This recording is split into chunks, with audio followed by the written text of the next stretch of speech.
দোস্ত, welcome to my channel Sumo Storial. আশা করি তোমরা সকলেই খুব ভালো আছো, আর আমিও ভালো আছি বলা যেতেই পারে। তো চলো শুরু করা যাক পেয়েও হারালাম গল্পের 29 নম্বর পার্ট। তো আগের দিন আমরা যতটুকু শুনেছিলাম আজকে ঠিক তার পর থেকে শুনে নেব। তো আগের দিন আমরা শুনেছিলাম যে আমাদের প্রীতির পায়ে একটু লেগে গিয়েছে, সেই কারণে আমাদের প্রীতি আর হাঁটতে পারছে না, মন্দিরে যেতেও পারবে না। আর সেই জন্যই আমাদের ঋদ্ধি একটু রাগারাগি করছে তনুর উপরে। ও ঋদ্ধি আমাদের প্রীতিকে নিয়ে কোলে নিয়ে মন্দিরের দিকে চলছে। এটা আগের দিন পর্যন্ত শুনেছিলাম। তো মন্দির পর্যন্ত পৌঁছে যায়। তো এই মন্দির পর্যন্ত পৌঁছে যাওয়ার যেই সফরটা ছিল, সেই সফরের মধ্যে আমাদের আমাদের প্রীতি যেটা অনুভব করেছে, তো সেই অনুভবটা আমরা পরে এর কিছু স্টোরিটা আর একটু যাওয়ার পরে হয়তো আমরা বুঝতে পারবো যে ও যেটা অনুভব করেছে সেটা আসলেই কী। আমরাই বুঝতে পারছি যে ওটা আসলে কী, কিন্তু আমাদের প্রীতি এখনও বুঝতে পারছে না ও এটা কী। এটা বুঝবে, আমাদের প্রীতি এটা বুঝবে, ধীরে ধীরে বুঝবে। তো তো আমাদের আমাদের ঋদ্ধি মন্দির পর্যন্ত নিয়ে চলে যায় প্রীতিকে। তো পেছনে তনুও আসছিল। ওখানে যাওয়ার পরে তো রাঘবও নিচ থেকে পায়ে লেগেছে, সেই অনুযায়ী কিছু মলম আর আইস ব্যাগ যা কিছু দরকার ছিল সেটা ওকে ফোন করে বলে দেওয়ার জন্য ওটা নিয়ে আসে রাঘব আর কারণ। আর সামনে শুনি আর আমাদের শ্যাম ছিল, তারাও দেখলো যে এভাবে নিয়ে এসেছে। তো জিজ্ঞাসা করলো কী হয়েছে এরকমভাবে। তো তখন আমাদের রীতি একটু রাগারাগি করছিল তনুর উপরে। আমি মানা করেছিলাম যে এভাবে এভাবে শাড়ি পরে এখানে আসা সম্ভব নয়, কোনো কিছু একটা হয়ে যাবে। আমি বললাম, বারবার তোদেরকে বললাম, তোরা তো কেউ শুনলি না। আর দেখ, তো একটু রিয়াক্ট করছে আমাদের ঋদ্ধি, বাট আমাদের তনু বলছে চুপ করে যা, আর এরকমই করিস না। ঠিক আছে, বুঝতে পারছি ভুল হয়ে গেছে, কিন্তু হয়েই তো গেছে, ছাড় না। তুই বুঝতে পারছিস না, লেগে গিয়েছে পায়ে, হাঁটতে পারবে এখন ঠিকঠাকভাবে সেটাও আমার মনে হচ্ছে না। তো এরকমই নিজেদের মধ্যে কথা বলছে। তো মন্দিরে চলে আসে রাঘবও, যেটা নিয়ে আসার প্রয়োজন সেটা নিয়ে আসে। তো আমাদের ঋদ্ধি নিয়ে আসার সাথে সাথেই পায়ে কতটা কী লেগেছে সেটা দেখে ও, তারপরে সেখানে একটু বরফ লাগিয়ে দেয় ও। তারপরে মলমও নিয়ে আসে কিছু, তো সেই মলমটাও লাগিয়ে দেয়। তো এখন পুজো দেওয়ার যা কিছু পুজো দেওয়ার যা প্রসেস সেগুলো আরম্ভ করে দেয়। ওখানে একটা শিব মন্দির থাকে, সেভাবেই ওদের পূজা দিয়ে দেওয়া হয়। ওখানে একটা পুরোহিত মশাই থাকে, তো ওদের পূজাটা দেওয়া হয়ে যায়। তো পূজাটা শেষ যখন হয়ে যায়, তো আমাদের ঋদ্ধি সে প্রথমে কিন্তু পূজাতে বসছিল না, সে বাইরেই দাঁড়িয়েছিল। তো তারপরে আমাদের প্রীতি দেখেছে যে বাইরে দাঁড়িয়েছিল। তো তনু তখন প্রীতিকে বলছে, আমরা কেউ ডাকলে ও আসবে না, একটা কাজ করো, তুমি যাও, তুমি, আচ্ছা তোমাকে যেতে হবে না, তুমি যেতে পারবে না, তুমি এখানে বসো, আমি ওকে এখানে ডাকছি। তো কোনো একটা অজুহাতে ডাকছি, তো তুমি প্লিজ ওকে বলো যাতে পূজাতে বসে, ঠিক আছে? আমি বললেই শুনবে? হ্যাঁ, তুমি বললেই শুনবে। দেখছো না, এতক্ষণ তো তোমার কথাই চলছে, মানে তোমার কথাই তো শুনছে, আমরা বলছি আমাদের তো কারোর কথা শুনছে না। প্লিজ একটু তুমি, আচ্ছা ঠিক আছে, যদি আমার কথাই শুনে তাহলে আমি বলবো, কিন্তু আমার কথায় সে তুমি পরে বুঝবে তোমার কথাই কেন শুনছে। মানে তোমার কথা শুনছে এই জন্য তুমি বাড়িতে হয়তো গিয়ে যাতে কিছু এটা ওটা বলে না দাও। আমি তো গেলে বলে দেবো, কিন্তু আমাকে কিছু না কিছু প্রকারে মুখ বন্ধ করে রেখে দিতে পারবে, কিন্তু তোমাকে তো তা পারবে না। মায়ের ভয়, তুমি বুঝছো না? ওর কাকিমার ভয় থেকে ও ঠিক পূজা দেবে। তুমি, আমি একটা কথা বলবো তনুদি, যে মন থেকে এটা মানে না, তাকে জোর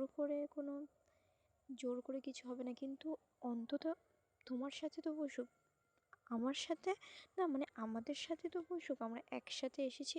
এটা তুমি বল। আচ্ছা ঠিক আছে, আমাকে আর এক্সট্রা এটা ওটা করে বোঝাতে হবে না, আমি বলবো। আচ্ছা ঠিক আছে, আমি ডাকছি। তো সেই কথা অনুযায়ী আমাদের ঋদ্ধিকে তোর এদিকে একটু আয়, একটা কথা ছিল। তো এখানে আসে, তো কী কথা ছিল সেটা তো আমাদের তনু ঠিক কি কোনোই কথা ছিল না, কি বলবে। তো সেভাবেই যখন আমাদের ওখানে ঋদ্ধি চলে আসে, তো তখন ঋদ্ধির সাথে এটা ওটা কথা বলার চেষ্টা করছে যে হ্যাঁ এটা ওটা ওখান থেকে আনা হয়েছিল কিনা একটু চেক করে দেখ না, এই সেই। তো তখন প্রীতি বলছে মানে এবার এখানে আমার পাশে তো বসতেই পারো, মানে পূজা এত দূর এসেছো, পূজাটা দেবে না? আমি এগুলো বিশ্বাস করি না, কিন্তু আমি তো করি। তো আমাদের প্রীতি ঋদ্ধির দিকে একটু তাকিয়ে থাকে, তো ঋদ্ধিও প্রীতির দিকেই তাকিয়ে থাকে। কি ভাবলো, কিছু তো একটা ভেবেই আমাদের প্রীতির পাশে ঋদ্ধি বসে পড়ে আর কি, পূজা দেওয়ার জন্য। অসম্ভবজনক একটা কাজ হলো। তো সেভাবেই পূজা স্টার্ট হয়ে গেল, পূজাও দেওয়া হয়ে গিয়েছে। তো আমাদের ঋদ্ধি মানে আমাদের মানে ঋদ্ধির ফ্রেন্ডরা মনে করছে এটাও সম্ভব, মানে যেই মেয়েটা এসবে বিশ্বাসই করে না, এইসব জায়গায় আসেই না, সেই মেয়েটা এখানেও এলো, তার উপরে পূজা দিতে বসেছে। অসম্ভব ব্যাপার। যাই হোক, এটা আমাদের প্রীতি করতে পারে, প্রীতির দ্বারাই সম্ভব। তো সেভাবেই আমাদের পূজার প্রসেস যত যা কিছু সব কিছু হয়ে যায়, শেষ হয়ে যায় পূজা দেওয়া। তো ওরা এবার বাড়িতে যাবে সেরকম একটা উদ্যোগ নিয়ে সকলে বাড়ি এসেছে। তো আমাদের প্রীতি কিন্তু এখনো পর্যন্ত ভালো করে হাঁটতে পারছে তেমনটা নয়, এখনো পর্যন্ত ভালো করে হাঁটতে পারছে না। তো প্রীতি দেখছে যে হাঁটতে পারছে না, তো ওকে ধরে ধরে নিয়ে যাওয়া হচ্ছে। তো হ্যাঁ, সকলে উঠে গিয়েছে, তো প্রীতি হচ্ছে প্রীতিকে ধরে নিয়ে যাবে, তখন মানে মন্দিরের কাছে মানে উঠে দাঁড়িয়েছে, এবার দাঁড়িয়ে একটা প্রণাম করছে। তো যখন ঋদ্ধি প্রীতিকে দেখে যে প্রীতি প্রণাম করছে, তো আমাদের ঋদ্ধিও পিছনের দিকে তাকায় যে ওখানেও কেউ নেই, তো ও একটা প্রণাম করে নেয়।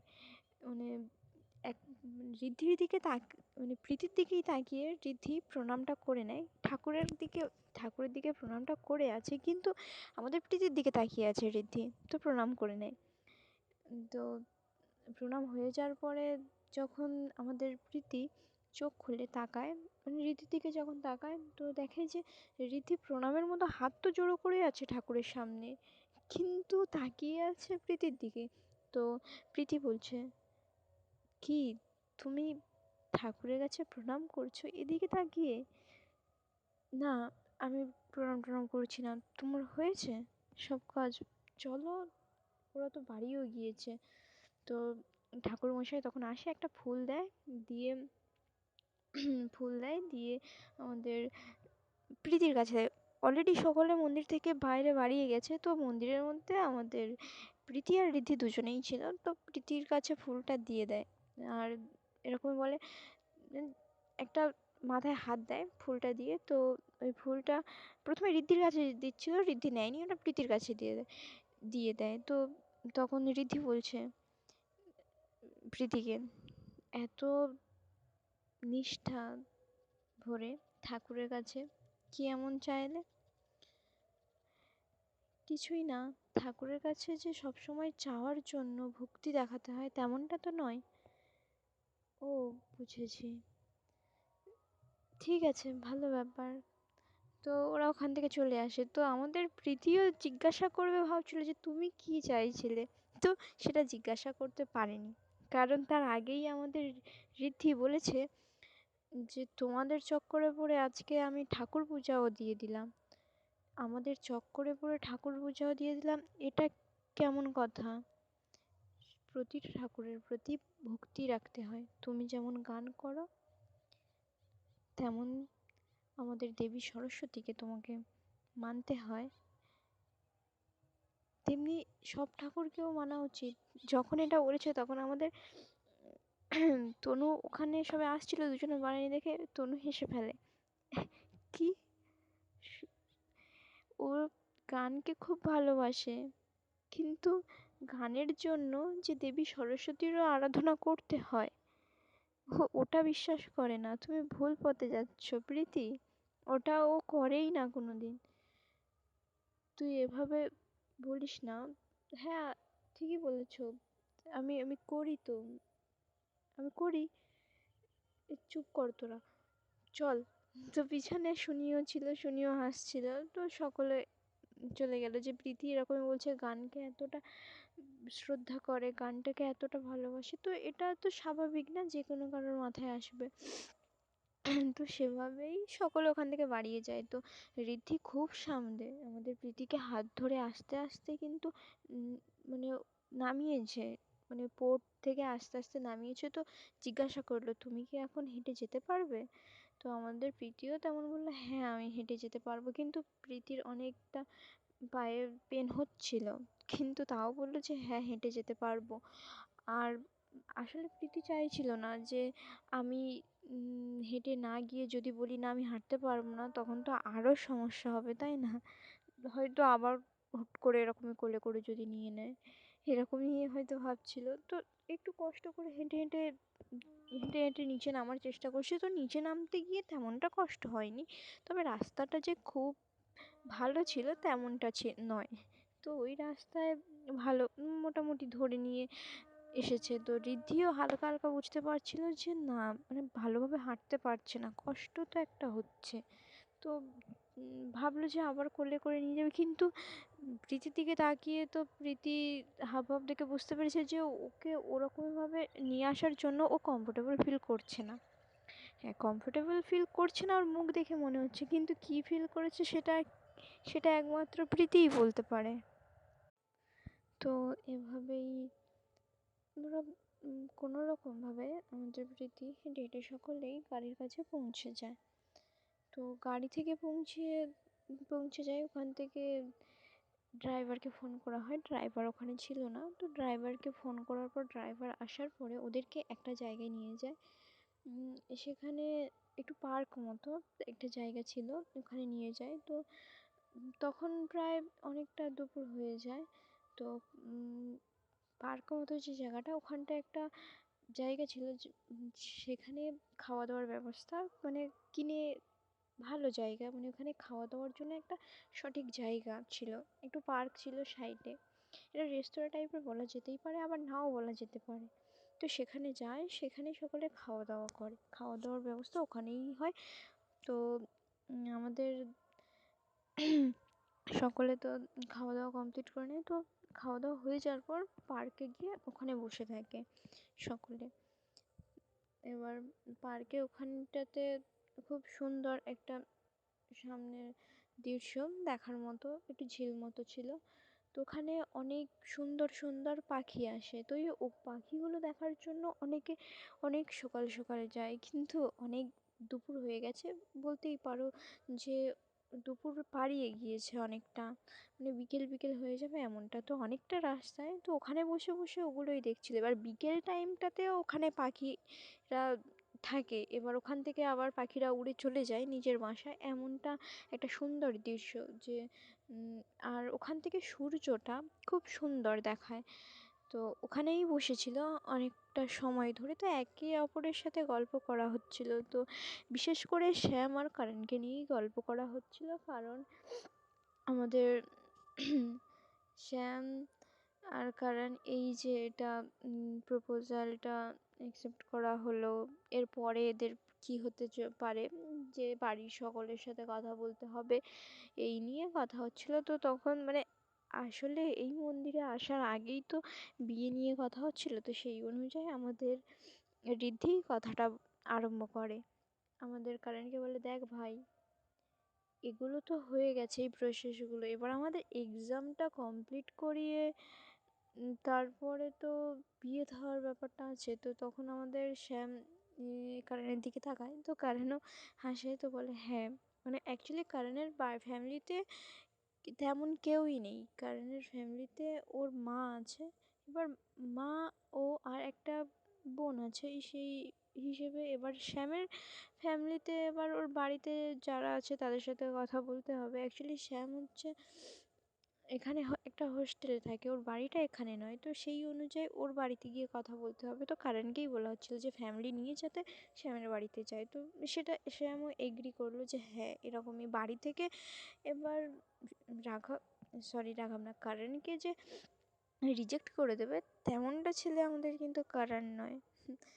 তো এটা নিয়ে একটা কনফিডেন্ট আছে নিজেদের মধ্যে যে হ্যাঁ এটা কনফার্ম হয়ে যাবে ফ্যামিলি থেকে। তো সেই নিয়ে অনেক কিছু আলোচনা হচ্ছে যে তোদের বিয়েতে এমন এমন কিছু করা হবে, এই আনন্দ করবো ওই আনন্দ করবো। তো এর মাঝে আমাদের প্রীতি কিন্তু কন্টিনিউ ঋদ্ধিকে দেখে যাচ্ছে, কারণ ঋদ্ধি তো ওদের সাথেই কথা বলছে যে আমি এটা করব ওটা করব, তোর বিয়েতে সব অ্যারেঞ্জমেন্ট আমি করব, কিভাবে বিয়ে হবে, কোথায় গিয়ে বিয়ে হবে, যেন নিজের বাড়ির বিয়ে এমনভাবে আলোচনা হচ্ছে। অ্যাকচুয়ালি ফ্রেন্ডের বিয়েতে তো এরকমই স্বাভাবিক না যে একটা ফ্রেন্ডের বিয়ে হবে, আমার ফ্রেন্ড হিসেবে তো এটাই স্বাভাবিক যে এই মজা করব, ডিসাইড তো হবে, এটা তো একটা, এটা স্বাভাবিক ব্যাপার। তো সেই হিসেবে আমাদের প্রীতি কিন্তু ঋদ্ধিকে দেখেই যাচ্ছিল, যেভাবে কথা বলছে, যেভাবে কথা বলার ধরন, আর মনে মনে ভাবছে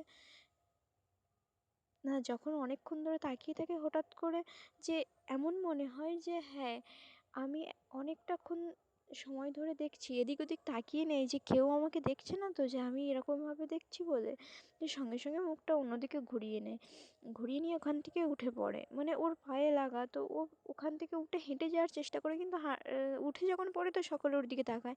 তো বলে তখন তনু বলছে কোথায় যাবে তুমি, কোথাও যেতে পারবে না, তোমার পায়ে লাগা আছে, বসো। ভুলেই গিয়েছিল যে পায়েও লাগা আছে, কোথাও যেতেও পারবে না, বসে পড়ে বেঞ্চিতে। তো তখন মনে মনে ভাবছে আমি এরকমই কেন রিয়েক্ট করছি, আমার বিহেভিয়ার এভাবে কেন চেঞ্জ হচ্ছে। তো এরকমভাবে কথা হতে হতে মানে আমাদের প্রীতির যে ঋদ্ধির প্রতি দুর্বল হয়ে পড়ছে, এটা কিন্তু আমরা খুব ভালো করে লক্ষ্য করতে পারছি যে হ্যাঁ আমাদের প্রীতি ঋদ্ধির প্রতি দুর্বল হয়ে যাচ্ছে আস্তে আস্তে। তো নিজেদের মধ্যে অনেক কথা হয়, সন্ধ্যাও হয়ে যায়, সেই হিসেবে গাড়ি তো আগে থেকে ডিসাইড করা ছিল যে হ্যাঁ রাত, এই লাস্ট নাইট কোথায় কোথায় গিয়ে ওরা কাটাবে। তো সেই হিসেবে একটা নদীর ধারে যে রেস্তোরাঁতে ছিল ওখানে পৌঁছে যাওয়ার ওদের পরিকল্পনা আগে থেকেই ছিল, সেভাবে ওদের ড্রাইভারকে বলে দেওয়া হয়, সেভাবেই ওরা অনেকটা সময় গাড়িতে থাকেন, তো ওরা পৌঁছে যায়। তো মজার ব্যাপার হলো অনেকটা সকাল সকাল ওঠা হয়েছিল, গাড়িতে যেতে নিজেদের মধ্যে কথা বলতে বলতে প্রায় সবাই ঘুমিয়ে পড়েছে। আর আর আমাদের সবাই ঘুমিয়ে মানে সন্ধ্যা টাইম মানে একটু মানে এতটা হাঁটা অনেকটা পথ হেঁটেওছে ওরা, মন্দিরে উঠেছে কষ্ট করে, ঘুমিয়ে পড়েছে কেউ কেউ, কেউ কেউ জেগে আছে, কেউ কেউ বাইরের দিকে দেখছে, আমাদের ঋদ্ধিও ঠিক তেমন বাইরের দিকে দেখছে। তো আমাদের প্রীতিও জেগে আছে, আর তনু ঘুমিয়ে পড়ে, রাঘব সামনে আছে নিজের ফোন নিয়ে কিছু করছে, আর পিছনে শ্যাম আর কারণের দুজনের মধ্যে কথা হচ্ছে, শুনি ঘুমিয়ে পড়েছে। তো বেসিক্যালি দেখাই যাচ্ছে যে যাদের গল্প আছে তারাই জেগে আছে, আর যাদের গল্প নেই তারা ঘুমিয়ে পড়েছে। তো তার মধ্যে আমাদের প্রীতি মানে এমন দেখাচ্ছে যেন ঘুমিয়ে পড়েছে, মানে চুপচাপ বসে আছে। তো আমাদের ঋদ্ধি বাইরের দিকে অনেকটা সময় ধরে বাইরের দৃশ্য উপভোগ করছে, যে রাস্তাটা সন্ধ্যা হয়ে যায়, অনেকটাই সন্ধ্যা হয়ে যায়, তো বাইরে তেমনটা গাড়ির লাইট যতটুকু পড়ছে ততটুকুই বুঝতে পারছে, আদারওয়াইজ রাস্তাতে যে লাইটগুলো দিয়ে আছে সেভাবেই দেখতে পাচ্ছে, অনেকটাই সন্ধ্যা হয়ে গিয়েছে, বলা যেতেই পারে অন্ধকার হয়ে গিয়েছে। তো এভাবেই গাড়ি একসাথে জার্নি হচ্ছে অনেকটা রাস্তা। আমাদের ঋদ্ধি বাইরের দিকে দেখতে দেখতে প্রীতির দিকে তাকায়, প্রীতি কিন্তু জেগে আছে, কিন্তু ওকে দেখলে যেন মনে হচ্ছে ঘুমাবে, মানে ঘুমিয়ে পড়েছে। তো ঋদ্ধি প্রীতির দিকে তাকায় এখন, আর ওর চুলগুলো ওর মুখের সামনে আসছিল সেটাকে ঠিক করে দেয়। আর এখন আমাদের ঋদ্ধি একটাই কাজ হলো আমাদের প্রীতিকে মানে খুব সুন্দর করে নিরীক্ষণ করা, পর্যবেক্ষণ করা। তো সেটাই করছিল, যেন চোখে হারাচ্ছে, নিজের চোখের মধ্যে এই সময়টাকে ক্যাদ করে নিয়েছে, এরকমই মনে হচ্ছে, অনেকটা সময় ধরে দেখছে। এবার এবার আমাদের প্রীতি ঘুমায়নি, ও বুঝতে পারছে যে ঋদ্ধি ওর দিকে তাকিয়ে আছে, তখন মানে ও বুঝতে পারছে যে ওর দিকে তাকিয়ে আছে রিদ্ধি, কিন্তু ও এমন করছে যেন ঘুমিয়ে আছে, কিছু বুঝতে পারছে না। ও ভাবছে, ও তখন মনে মনে ওর অনেক কিছু চলছে আমাদের প্রীতির, যে আমাকে এভাবে কেন দেখছে, আমি কি যেটা ফিল করতে পারছি সেম সেম জিনিসই কি উনি ফিল করছে। মানে প্রশ্ন, হাজার প্রশ্ন মনের মধ্যে জড়ো হয়েছে আমাদের প্রীতির। তো পৌঁছে যায় ঠিক টাইম মতো, তো সকলে পৌঁছে যেতেই সকলে একদম ফ্রেশ মাইন্ড, একদম ফ্রেশ মাইন্ডে উঠে যায়। তো আমাদের রাখা বিশেষ করে অনেক এক্সাইটেড, তো ওখানে গিয়ে কিছু সফট ড্রিঙ্ক নিয়ে আসা হয়, সফট ড্রিঙ্ক ওখানে আনা হয়। তো সেভাবেই ওরা নিজেদের মধ্যে নিজেরা এটা ওটা ওটা ওটা অর্ডার করে নেয় যেগুলো পছন্দজনক। তো 8টা তো বেজে গেছে, 8টা বেজে গিয়েছে, তো নিজেদের মধ্যে আবার গল্পও করছে। এবার আমাদের রাঘবের, আমরা তো অনেক গল্প করলাম, এই ট্যুরটাকে অনেকটা এনজয় করলাম, তো আজকে এই লাস্ট নাইট, তনুকে জিজ্ঞেস করে, আমি কি ঠিক বলছি আজকে এটা লাস্ট নাইট? তো তো আমাদের আমাদের তনুও বলে দেয় যে হ্যাঁ আজকে এটা লাস্ট নাইট, তো আজকের যার যেমনভাবে এনজয় করার ইচ্ছা, যেমনভাবে যা কিছু করার ইচ্ছা আজকের রাতটুকুই করতে হবে। তো তখন আমাদের রিধি বলে, আজকে লাস্ট মনেই হলো না তোরা, আজকে লাস্ট আমার মনে হচ্ছে না। কেন তোর মনে হচ্ছে না? তাছাড়া তুই তো আসতেই চাইছিলিস না, জোর করে তোকে নিয়ে আসা হলো, আর তুই কি কি ঠিক করছিস? তুই কি বাড়িতে যাবি না বলছিস, যে মানতেই পারছিস না এটা লাস্ট নাইট? আমি ওটা বলছি না, আমি এটা বলছি যে লাস্ট নাইট এখানে, আর এত ফিকা ফিকা যাবে? তো রাঘবও এগ্রি করে। আমি সেটাই বলছি দিদি, তুমি একমাত্র তুমি আমার মাইন্ডের আছো এখানে, এছাড়া আর কেউই নেই। তো সকলে স্মাইল করতে থাকে। তো রাঘব বলে, তো রিদ্ধি আমি যেটা ভাবছি তুমিও কি সেটাই ভাবছো? কি ভাবছি? তুমি কি ভাবছো? আমি ভাবছি কিছু তাকড়া হয়ে যায়, হয়ে যাক, কোনো গেম হয়ে যাক। আমিও তো সেটাই ভাবছি, কিন্তু কিন্তু truth and dare, yes, truth and dare. তো এটা যখন বলে তো সকলে এক্সাইটেড, হ্যাঁ খেলা হবে। তো সেভাবেই ওখানে একটা টেবিলের মধ্যে সকলে ঘিরে বসে যায় তো ট্রুথ অ্যান্ড ডেয়ার খেলার জন্য। তো আমাদের প্রথম রাঘব সকলকে রুলস বলে দেয়, তো সকলেই রুলস জানতো। তো আমাদের প্রীতিকে বিশেষ করে বলে দেওয়া হয়। তো প্রীতি প্রথম বলছিল খেলবো না, কিন্তু তারপরে খেলা স্টার্ট করেছে, সকলেই খেলছে। এবার প্রীতি খেলতে চাইবে না কেন? এটা তো এসছে লাস্ট নাইট, তো কিছু তো এনজয় করা হবে। তো সেভাবেই সেভাবেই তো সব কিছু অ্যারেঞ্জ করা হলো। একটা ওখান থেকে একটা বোটে নিয়ে আসা হলো, তো সকলে পুরো টেবিলটাকে ঘিরে বসেছে। তো ফার্স্ট আমাদের বোটে ঘোরাবে রাঘব। তো প্রথমে রাঘব বোটটা ঘুরিয়ে দিল। তো রুলস সকলকে বলে দেওয়া হয়েছে, এর মধ্যে চারদিকে এই বোতলের মুখটা পড়বে তাকে দুটো অপশান আছে, একটা হলো ট্রুথ, একটা হলো ডেয়ার। তো ট্রুথ হলে যেন তাকে যেই প্রশ্নটা করা হবে তার রিলেটেড বা যা কিছু প্রশ্ন তাকে তার অ্যান্সারটা দিতে হবে। আর ডিয়ার হলে তাকে তো একটা ক্রেজি কাজ দেওয়া হবে, ঠিক আছে? তো সেইভাবেই খেলা হচ্ছে। তো একদম প্রথমে রাঘব ঘোড়ায়, তো প্রথমে একদম গিয়ে পড়ে আমাদের তনুর দিকে, ইয়েস তনুর দিকে। তো সকলে অনেক এক্সাইটেড যে তনুর দিকে পড়েছে, তনুকে কি জিজ্ঞাসা করা হবে। তো প্রথম হাত তুলে আমাদের রাঘব, আমি জিজ্ঞাসা করব। তো তনুর দিকে আমাদের রাঘব অন্যরকম চোখে তাকিয়ে আছে, যে বেটা আজকে তোকে হাতের মুঠোয় পেয়েছি, আজকে তোকে আমিই জিজ্ঞাসা করব সব প্রশ্ন। তো সেভাবেই আমাদের তনুকে রাঘব জিজ্ঞাসা করে, তোর কোনো বয়ফ্রেন্ড আছে কি না আমাকে এক্ষুনি জানাতে হবে। রাঘব, এগুলো বাড়াবাড়ি হচ্ছে না? 1 মিনিট, আমি কিন্তু এই গেমের রুলস আগেই বলে দিয়েছি। এখানে কিন্তু এখানে কিন্তু তোমারই ফ্রেন্ড আছে, তুমি ভুল বললে তোমাকেই কিন্তু ধরবে, সেই হিসাবেই বলো। হুম। তো সকলেই এর অ্যান্সারটা খুব ভালো করেই জানে, আমি কারোর সাথে রিলেশনে নেই। তো সকলেই বলে, কি প্রশ্ন? তো এই অ্যান্সারটা তো সকলেই জানে। না, আমার কিছুদিন ধরে সন্দেহ হচ্ছে, কেউ তো একজন আছে। তুই ভুল সন্দেহ করছিস ভাই, কেউই নেই। ঠিক আছে, সকলের, ও যেটা বলেছে ঠিক অ্যান্সার বলেছে তো? আরে ভাই হ্যাঁ, ও ঠিকই অ্যান্সার বলেছে। তো সেভাবেই সকলে বসে পড়ে। তো আবার বোতলটা ঘোরানো হয়। তো এবারে বোতলটা গিয়ে পড়ে আমাদের শুনির দিকে। হ্যাঁ, এবারে আমাদের শুনির দিকে বোতলের মুখটা গিয়ে পড়ে। তো সেভাবে শুনিকে বলা হয় ট্রুথ না ডেয়ার। তো সেভাবে শুনি ট্রুথ অ্যান্ড ডেয়ার চুজ করেছে। তো এবার শুনিকে প্রশ্ন, শুনি কিন্তু ট্রুথ নিয়েছে। তো সেভাবেই শুনিকে কোয়েশ্চেন করা হবে। আমাদের তনুও প্রথমেই ট্রুথই নিয়েছিল।